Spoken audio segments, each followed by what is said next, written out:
I want to talk about some of the players that might be impacted by a college football season that is shortened, canceled, postponed, any one of those things, because one of the joys of college football is finding out which one of the players vaults themselves into the first round of the NFL draft. Might have been virtually unknown, might have been thought of as a day 2 or day 3 guy, used this year to benefit him the most. And the most staggering example that we have of this is Joe Burrow. Joe Burrow is a middling quarterback in 2018, completing just over 57% of his passes, comes back with a 2019 for the ages. 5,000 yards passing, 60 touchdowns, 6 INTs, 15-0 en route to a national championship. And he tweets how he would be devastated if he couldn't play last year because he's probably looking for a job this year, for which I'm going, cool, man, that makes you like 99% of all of us who graduate college and are still looking for a job. Only the top 2% of college football players get to play in the NFL. And even of those NFL players, you're talking about 1,693 players. You're not talking about a bunch of guys. You're talking about just a handful. They get an opportunity to try to achieve that dream. That said, we believe in underdogs. We believe in folks coming out of nowhere. One of the reasons that people really ride for me is the story of me, right? I get that. I understand it. And it's one of those reasons why I like the redemptive stories as much as anything else. And I like knowing that the next crop of players is not necessarily already notched in as the first 32 picks in the NFL draft. But there are some guys that we expect to be there and to use this season to vault there that might not be able to do it. And Ohio State defensive ends Tyreke Smith and Jonathan Cooper are two of those. Following Joey Bosa, following Nick Bosa, following Chase Young, the who's who of pass rushers for Larry Johnson Sr. And Smith has all the tools, and that's what I wanted to see him do. Like, he was used against Clemson as a spy with frequency, dropping off the line of scrimmage, looking to mirror the quarterback. He's at his best with his hands established on the frame of blockers, where he'll be able to collapse them with power and soften his angles in pursuit. He could feasibly play in an even or odd front. He's got that much versatility. Another guy that I want to see play this year is a dude that I thought could have been a Butkus Award winner last year, and that is Dylan Moses. Now, Moses had to miss the 2019 season after he blew out his ACL in preseason camp. But as a true freshman in 2017, he played 11 games with SEC All-Freshman with 30 tackles and an interception. In 2018, he's a Butkus Award finalist, right, with 86 tackles, which was a team high on that team, more than Mack Wilson, including 10 for a loss. And he was all SEC that year. And he flashed the kind of tape that would put him in the same category as an Isaiah Simmons. Only difference is he's just not that tall. Moses, again, coming back off of that injury, choosing to return to Alabama to try to make this work and to try to make this happen, is one of the stories I was looking forward to, because I believe that this guy with Micah Parsons was going to be battling for the Butkus Award.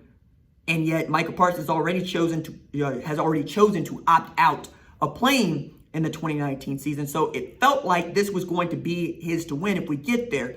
But we'll have to wait and see if we get there. Alabama, like Nebraska, like Clemson, like Oklahoma, like Ohio State, they want to play football. And then there's other guys like Quincy Roach. So Quincy Roach is an outstanding defensive end at Miami who grad transferred there from Temple after putting together an outstanding season there as Defensive Player of the Year in the American with 13 sacks. He was going to be bookended by Greg Rousseau. And Rousseau also, like Parsons, has already opted out of playing in 2020. So one, it's not going to be total focus on him anyway, but now there might be, because Greg Rousseau is not on that other side to command people to double team him. And then there are guys that play the quarterback position that really had an opportunity to do something great for themselves, okay? One of those guys, Minnesota quarterback Tanner Morgan, right? Morgan gets this nod because the NFL puts such a premium on quarterbacks. It's the reason why Jordan Love, who throws a ton of interceptions in 2019, can still get drafted in the first round and be seen as an heir apparent to Aaron Rodgers. That's how important the position is, and that's how willing they are to gamble. But Morgan, coming off of a year in which he passed for 3,253 yards with 30 touchdowns to just 7 picks. He completed 66% of his passes, and was clicking right along with Tyler Johnson and Rashad Bateman. But this year, he would not have Rashad Bateman because, like Parsons and Rousseau, he has opted out of playing in 2020. So he's really going to have to Tom Brady some stuff and make it work with lesser parts than he might be used to. And yet that could work to his benefit. Now, Morgan gets what Mason Fine did not get, which is the opportunity to play in a Power 5 league. And we'll see how that goes, especially if the Big Ten decides to cave later on in the season. Will he have enough tape to vault in that first round? I think he can get there, but it's going to be a tough sell at this point. The same thing is true with Florida quarterback Kyle Trask. Trask is a very interesting case and case study because at Manville, he was the backup quarterback. And he got offered scholarship off of being the backup quarterback because he's backing up De'Aaron King. De'Aaron King goes to Houston, has a 3,000, 1,000 yard passing season and rushing season with a ton of touchdowns, red shirts 2019, and then transfers to Miami where he's going to play in Rhett Lashley's offense. And we saw what Rhett Lashley's offense was able to do with Shane Buechele and SMU, their best season in 30 years. Trask goes to Florida where he's not supposed to be the guy. Felipe Franks is. Felipe Franks dislocates his ankle. In comes Kyle Trask, who is able to run basketball on grass and could be a potential first-round draft pick for the same reason that Justin Herbert was a first-round draft pick. He's got all the size that you look for. He's got a good arm. He's got a great head. It's just a question of, is he benefiting from the parts around him or is he making those parts better? That's a question that Justin Fields took all year to put to rest because the parts around him were so good, not because he was so bad. KJ Costello is also another dude that really needed to play this 2020 season. And I think, Mississippi State wants to play as much as anybody else does. And him in the air raid is really intriguing to me because KJ Costello is coming from a old school NFL offense where they run what everybody calls pro style, which is usually code for we have a white guy at quarterback. But going to the air raid, he's going to have an opportunity to throw the ball unlike he's had opportunities to throw the ball before. Remember, this is a guy that was handing the ball off to guys like Jordan Scarlett and friggin' Bryce Love. And now has an opportunity to do what Gardner Minshew was able to do at Washington State. What Anthony Gordon, who was undrafted but has a really great shot at being Seattle's backup, was able to do at Washington State as well in Mike Leach's system. Over the course of his career, Costello has passed for 5,834 yards. He could probably get close to that in 1 year if they were able to play 12 games. 46 touchdowns. He might actually match that in 1 year in just 10 games, right? With 16 picks. He's got every bit of the size that you want. It's about, does he know how to read the defenses? Will he take advantage of the autonomy that Mike Leach is able to give him? And whether or not he can maximize that talent that they have on display at Mississippi State, because that has been the knock on Mississippi State. It ain't that they've been talented, it's that they don't maximize it. When you know that guys like Jonathan Abrams have come out of there and you look at what they've been able to do in the NFL, you're going, Mississippi State ought to be much better than they are. I mean, Dak Prescott goes in the 4th round out of Mississippi State, running basketball on grass for Dan Mullen, and turns into one of the best quarterbacks in the NFL. Yeah, I said it. Fight me.